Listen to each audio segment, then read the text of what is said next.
This is Han official and a part member in a minority area should learn minority language. This is a general statement, but in this book they made a particular policy for the Tibetan autonomy region. And then when we see all the autonomy law for any prefecture in Tibet and also autonomy region of Tibet, we see that it looks very good. Looks very good. I haven't had a chance to criticize or analyze all of them. We need to do that. And it looks very good. But the problem is from the theory, from the policy to practice. We never get this situation as a whole picture. What kind of people shrinking this policy into the practical situation? Who doing that? This really needs to work more further, but I haven't done yet about this. We need to do. If someone who willing to do that, I would like to collaborate with them. The third one. This is another example of the Gannan Tibetan autonomy, this region's law on autonomy. The section 6 is on education. It looks more good. Looks more good. They said you establish the system of education step by step, and you also you must use the Tibetan language in any level of the school and the class. You could have the college or university in your region. And also you could main language is Tibetan to teach any subject. And also says in high school, you also could teach Tibetan history. Not only history of Communist Party, you also can teach Tibetan history. That's very good, I think. And also you can enhance all of the characters and the minority culture and art. The minority in Gannan, the prefecture, the majority of the population in Tibet, which means we have a law to implement in the practical way to teach and to use and to develop our culture and art, and also the language.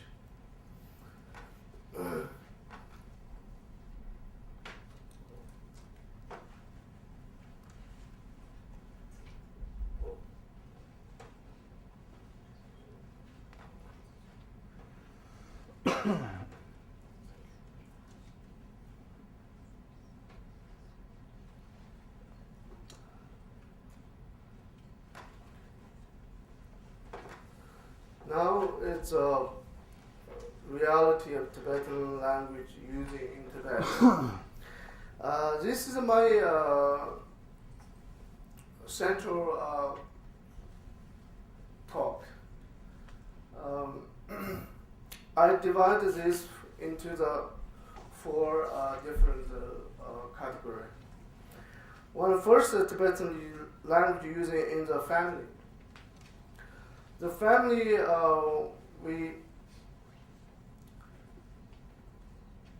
the village or family who lived within the majority of the Chinese Han village, they all speak Chinese. And or they have oral Tibetan without oral Tibetan literacy. The rural family, Tibetan is monolingual, but use a Chinese product name without comprehension. This means those new words without the translation, many words emerge into the Tibetan conversation. For example, in the agricultural area family, they said, "Aro, not it's perfect." And then the young generation, "Aro, not the key word is Chinese. And then can you imagine if this situation continues to increase, how soon we're going to lose our language? This is a rural family.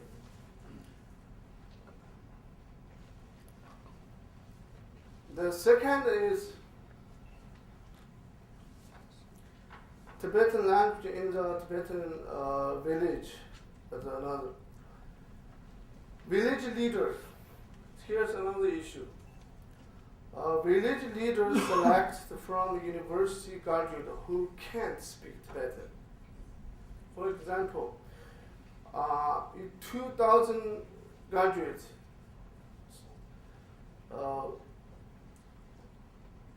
in Ghana prefecture, they trained the 2,000 of graduate students for the leader of the village.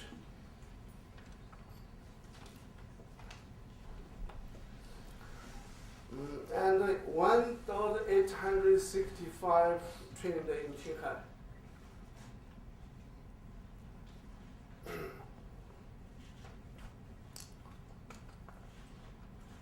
These are, if they all selected students who can fluently speak Tibetan and have deep experience with the Tibetan family or village, it's okay.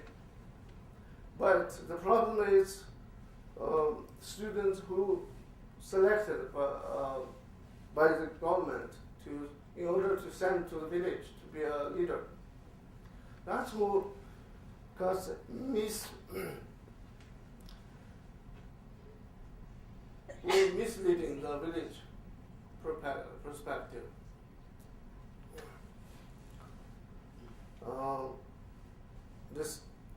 The animal herding areas here, little impact of Chinese language, except the new product's name.